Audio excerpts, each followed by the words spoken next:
Hello friends, ஒரு restaurant ஸ்டைலில் கொண்டக்கடலை குருமா செஞ்சுருக்கேன் அப்படின்னு பொய் சொல்ல விரும்பலை. அதே சமயம் அந்த ரெஸ்டாரண்ட் ஸ்டைலுக்கு கொஞ்சம் கூட குறையாத அளவுக்கு வீட்டில் இருக்கிற பொருளை வச்சு தரமாக ஒரு சன்னா மசாலா குருமா செஞ்சுருக்கேன். அதை எப்படி செய்யறதுன்னு சொல்கிறேன், நீங்களே வீட்டில் செஞ்சு சாப்பிடுங்க. ஒரு வானல் வச்சு அதில் கொஞ்சம் எண்ணெய் விட்டு கொஞ்சம் வெங்காயம், கொஞ்சம் பூண்டு, கொஞ்சம் தக்காளி நல்லா வதக்கிட்டு ஒரு 10 முந்திரி போட்டு அதுக்கப்புறம் வேக வச்ச கொஞ்சம் கொண்டக்கடலையும் போட்டு 5 நிமிஷம் நல்லா வதக்கிட்டு ஒரு மிக்ஸி ஜாரில் எல்லாத்தையும் போட்டு கொஞ்சம் தனியாத்தூள், கொஞ்சம் மிளகாத்தூள், கொஞ்சம் கரம் மசாலா, கொஞ்சம் மஞ்சத்தூள், கொஞ்சம் ஜீரகம், கொஞ்சம் மிளகு, தேவையான அளவு தண்ணி ஊற்றி ஒரு நல்லா ஒரு பேஸ்ட்டு போல் அரைச்சி எடுத்துக்கோங்க.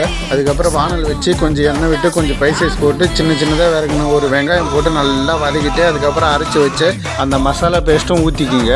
அதுக்கப்புறம் தேவையான அளவு உப்பு போட்டு கொஞ்சம் நசுக்கி வச்சுருக்க கொண்டக்கடலை போட்டு அதுக்கப்புறம் முழுசாக இருக்கிற கொஞ்சம் கொண்டக்கடலையும் போட்டு தேவையான அளவு தண்ணி ஊற்றி நல்லா கொதிக்க வச்சு இறக்குனா நம்மளுக்கான வெள்ளை கொண்டக்கடலை குருமா ரெடி. சாரி ஃப்ரெண்ட்ஸ், எனக்கு பாத்திரம் பத்தல, வேறு பாத்திரத்துக்கு மாற்றிட்டேன் நான்.